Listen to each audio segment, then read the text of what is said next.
Hello, everyone. Welcome to In the Cordon, the place where every cricketer wants to be. I'm your host, Callum and thank you so much for joining us for another episode of the podcast. Today, we are reviewing the second test match between Sri Lanka and Australia, which Australia ended up winning by 9 wickets at Galle. There is plenty to talk about from this particular test match. We know the Champions Trophy is coming up as well, so we will do that in a separate video. We think it's a big enough tournament that it warrants its own video, so that will be out in the coming days. Busy times ahead on the podcast with the episode with Nikhil Chaudhry dropping this week as well, so make sure that you have a look at that one for when it comes out.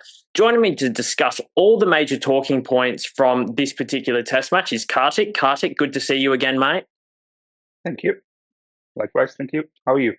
I'm very well, mate. A very fascinating test match in Galle.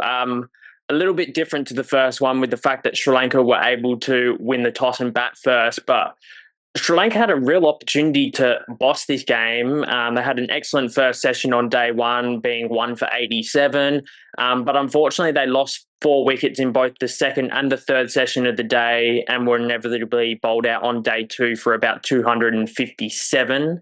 So, yeah, they had a chance to bat big and really put Australia under pressure, but we see the likes of Steve Smith and Alex Carey both score hundreds, and we'll touch on those two players in a second. But just quickly, what were your overall thoughts on the test match? Yeah, pretty poor from Sri Lanka. I thought Australia were expecting some sort of fight before they were traveling. They did a lot of hard work. They went to UAE and did those extended uh, training sessions in Sri Lanka before the test match began. So, yeah, they were well prepared as against Sri Lanka, who were all over the place throughout the series.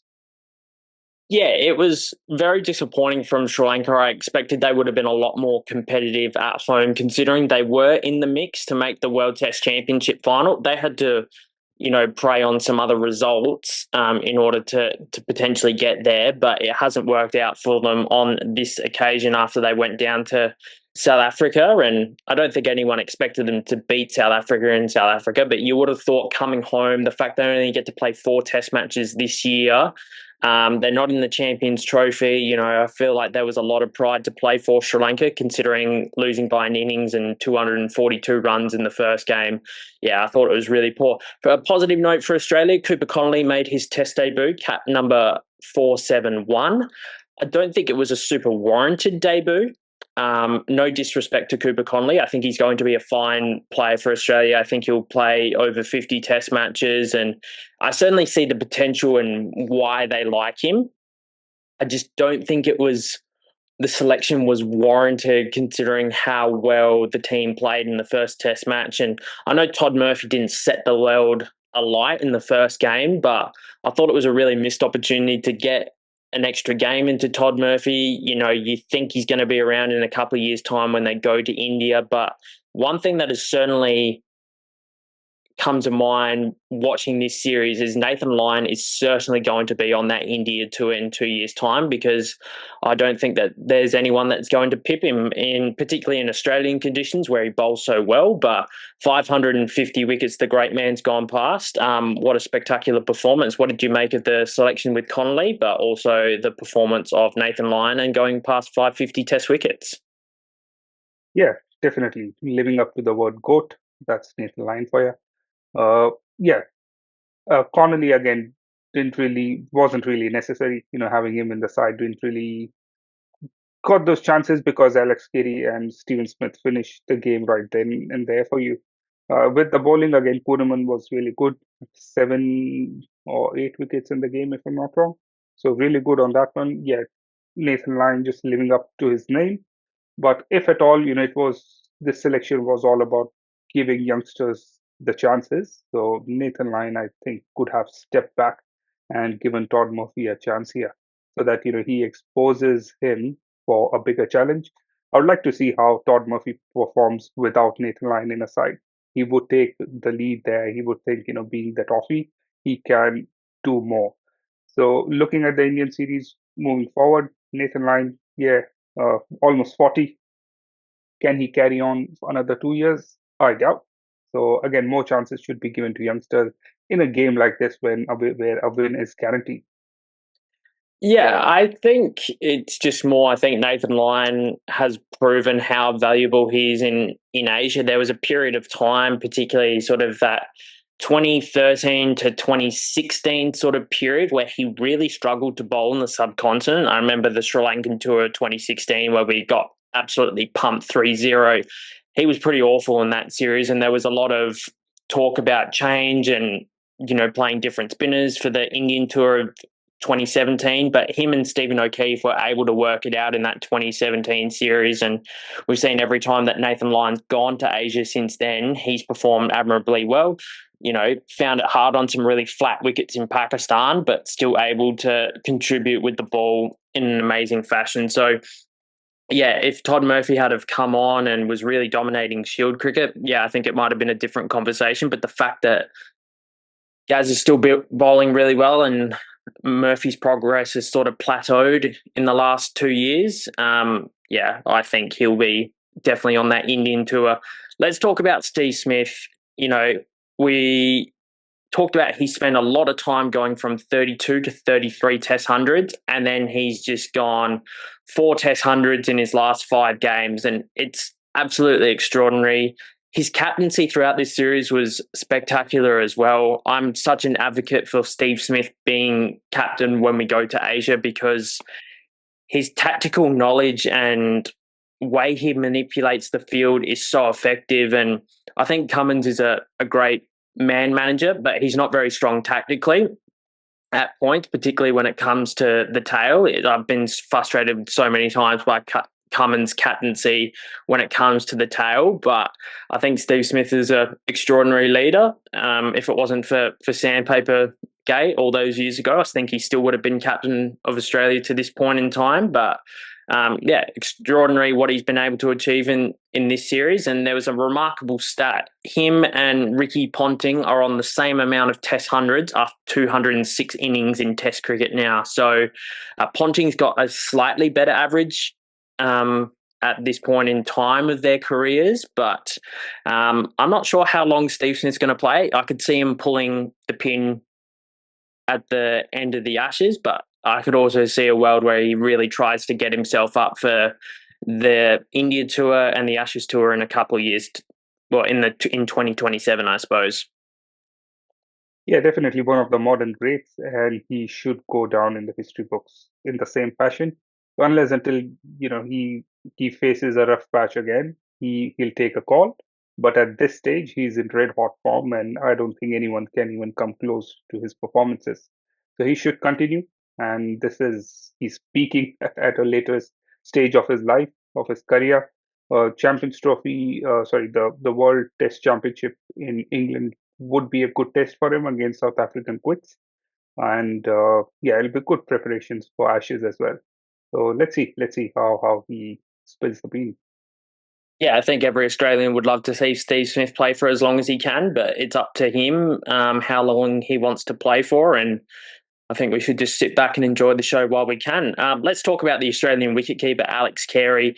Some people may have suggested a slight little bit of pressure after Inglis made 100 in the first Test match. But if there was ever a time for Alex Carey to make a statement and say, I am the number one wicketkeeper batsman in Australia, I think he's done that. And I don't think there was any serious pressure that his spot was ever going to be under threat. But with Inglis making an impression in the last game, it certainly just asked those little extra questions, considering how well Inglis played. And unfortunately, Inglis didn't do so well this game. He got a second ball duck. So it's really good for Alex Carey, and it's the highest score by an Australian wicketkeeper in Asia, which is fantastic, 156. I thought the way that he swept the spinners and played the spinners was absolutely fantastic. The way he's able to hit down the ground.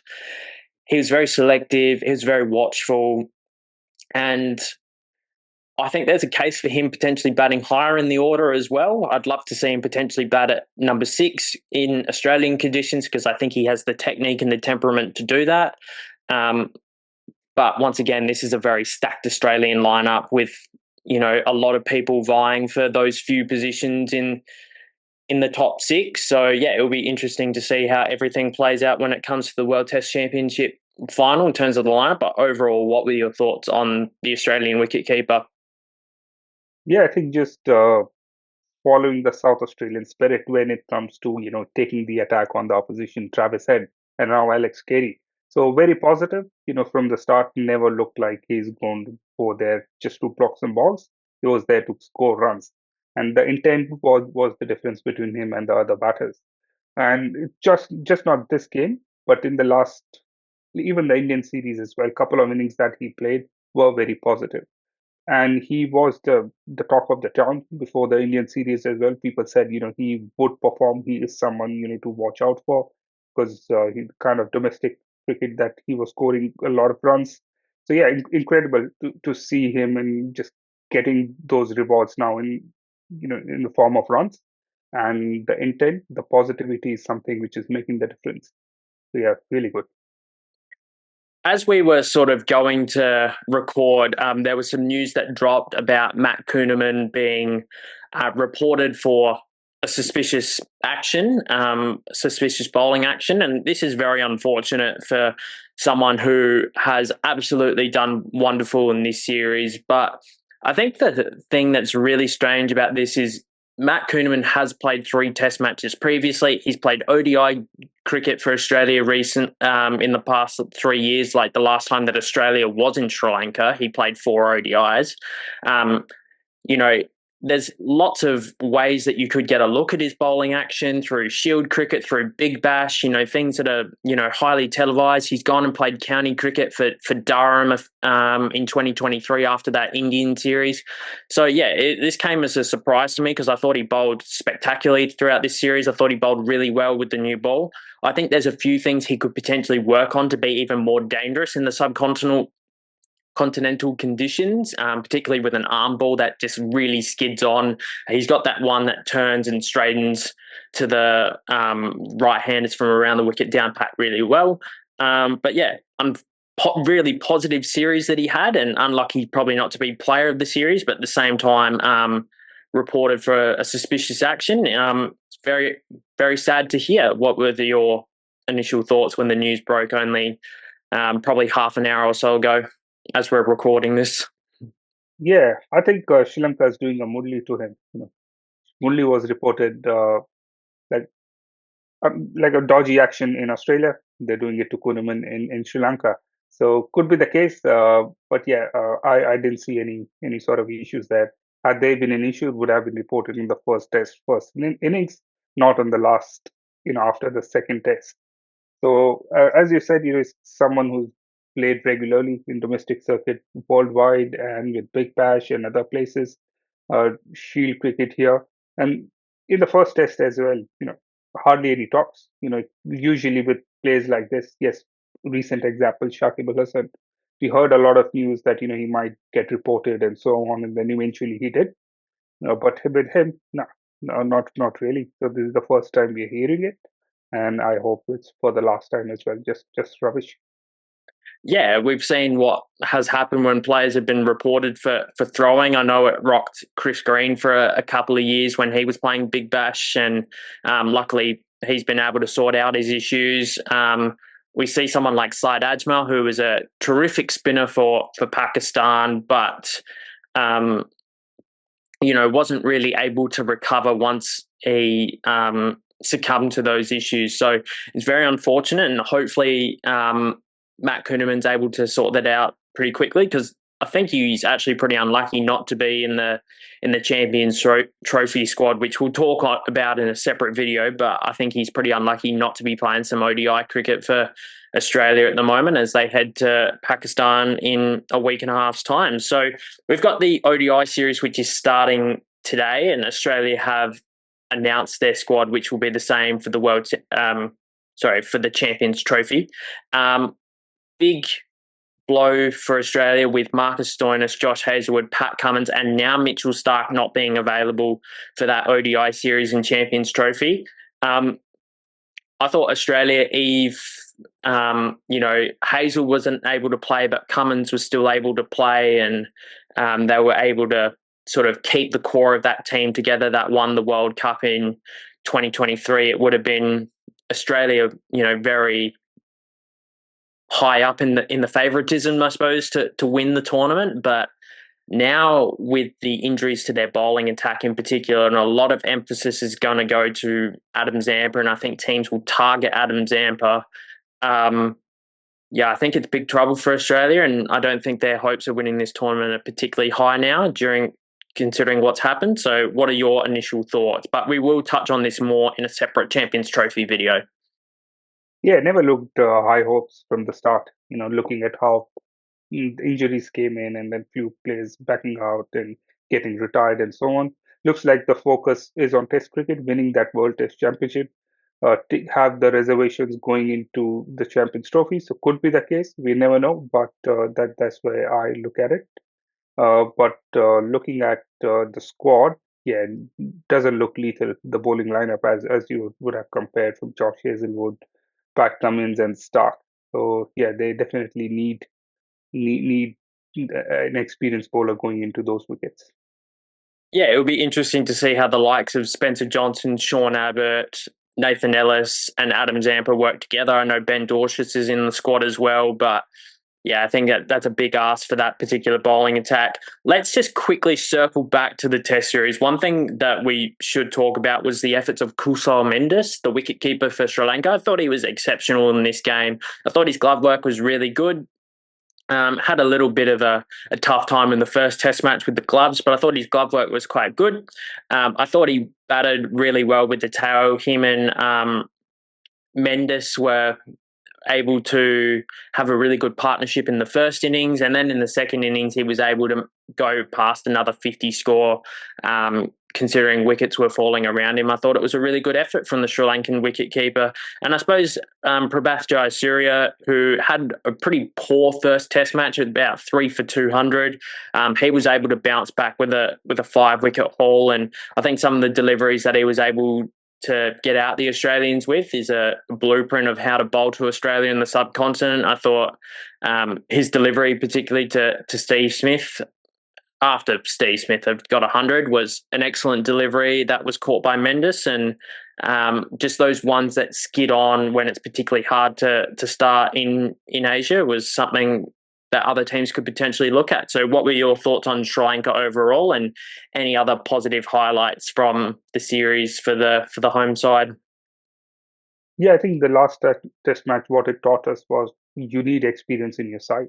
Look at the batters who have scored runs for Sri Lanka. Mendis, this guy, Angelo Mathews, and Chandimal. Apart from these three, no one else. So you definitely need experience, and you need some sort of exciting young talent who can support that experience side. So with Sri Lanka as well, looking at the batting side, yes, Mendes, Chandimal, and Angelo Mathews. I don't see any other batter making some sort of an impact. So that's something which was missing, and it talks a lot about the leadership in the side, because the coaching side and the management and the leadership side should back the youngsters more in these kind of situations. They need to have some sort of a Sam Constance inning somewhere to lift the momentum there. So that's something which was missing. Apart from the experienced batters, nothing really came forward, especially with bowling as well. Apart from Jayasuriya, nothing really. Bowlers didn't give anything, and it was kind of rubbish. It was like, let Australia retire or let them get out themselves. There weren't any good efforts. They weren't reviewing it properly. Yeah, the kind of intent was questionable, and again, it all goes down to leadership in these kind of situations. What was the coach doing? What was your captain doing in those situations? You need to lift the team up, which the shoulders were down on day one on first test, which looked terrible. Yeah, I think Danjaya De Silva's captaincy throughout this series has been seriously brought into question, and we talked about it in the first Test match review episode that we did. And yeah, I thought he was extremely poor. When you've only got a small target to defend, and you've immediately got 5 blokes on the boundary, or they've got one run to win, and you're not bringing up the field. Simple stuff that you learn as a young captain in your teenage years. Yeah, I thought it was quite poor from De Silva. Hopefully he'll be better for the long run, but I think it's time that we pay some tribute to Dimuth Karunaratne. What an extraordinary player he's been for Sri Lanka. Retired after his 100th Test match. over 7,000 test runs for Sri Lanka. The first Sri Lankan captain to win a series in South Africa, which is an extraordinary achievement for an Asian side. So he's been a very solid opener. Has struggled at times playing in England and Australia, but overall very, very good record in Test cricket and someone who's been very stable for Sri Lanka for the last 12 years. Yeah, absolutely. So, there is a bit vacuum there with the experienced guys leaving. And in the recent past, Sri Lanka has done well in the white ball format, especially in ODIs, and that sort of didn't reflect in the Test series as well. So that's something Sri Lanka will have to work on. Should be a good eye opener. Losing 2-0 in at their home wickets. Uh, yeah, if you can't expect to win at home and forget winning, like not even putting up a fight, the days aren't looking that bright when they travel to England or South Africa or Australia. Yeah, let's talk about the World Test Championship final because a lot of people have sort of not given this series as much credit, I suppose, because Australia's already got that ticket to the World Test Championship final, but a 2-0 series win in Asia, which Australia hasn't been able to win a series in Sri Lanka since 2011, where Michael Clarke's first test as official test as captain, they were able to win that series. But if we look at the World Test Championship final, Australia v South Africa, two great bowling attacks. I would say overall a relatively weak South African batting attack from what I've seen, but we'll know very quickly with the class bowling of Australia, the likes of Stark, Hazelwood, Cummins, Scotty Boland if he plays, and Nathan Lyon, how good this South African team is, considering this South African team went to New Zealand 12 months ago with a C grade side and got their ass absolutely handed to them. So it'll be interesting to see what Australia does in terms of its lineup. I think it's a pretty general consensus that Sam Constas will come back to the top of the order and really attack the South African bowling attacks, considering they've got the likes of Rabada, Norkia, Marco Jansen, that's a very formidable bowling attack. So it'll be interesting to see how he goes, considering he's already played against a really tough bowling attack in the Indian side. And then I suppose the other question for Australia is Cameron Green available? There's been talk that Cameron Green's going to be available to play the last round of Shield cricket. But Bo Webster has signed up to play some county cricket. I believe he's playing for Warwickshire in the county championship until June. He'll be playing some T20 Blast over there. So it's good that Bo's getting some experience against the Duke ball. And I think his efforts in this series have been pretty solid, and I would love to see him get a go. But if Cameron Green's coming in, it means either Bo or Marnus for mine would have to make way, unfortunately. Yeah, absolutely. So I think it'll be a battle of fast bowlers at Lords. June 11 is the start date, if I'm not wrong. Pity is just only one game. Should be 3-game series. I Makes it agree. more exciting and balanced. So just one game, it can be anybody's game, depending on how the wicket plays. But yeah, both teams have the best bowling lineup in the world at the moment, especially the fast bowlers. Yeah, just lethal. Looking at batting, as you said, you really can't compare the Australian batting to the South African batting lineup. Australians much more superior. Khwaja on the top amongst the runs, Stephen Smith, Alex Carey, Travis Head. Yeah, I think among these four, you will get a couple of centuries there. So yeah, your game is done and dusted there. Sam Constant, let's see how he plays in Sheffield cricket. He hasn't been getting much love from the bowlers, getting out on a reverse ramp and getting the heat from the critics. So yeah, that's something I would love to see whether he adapts to Test cricket or he sticks onto his own sort of style of game, ramps and reverse ramps. So let's see how he performs in Sheffield cricket. Based on that, I think he should be given a go. If not, then Australia will select the current batting squad what they are doing in Sri Lanka.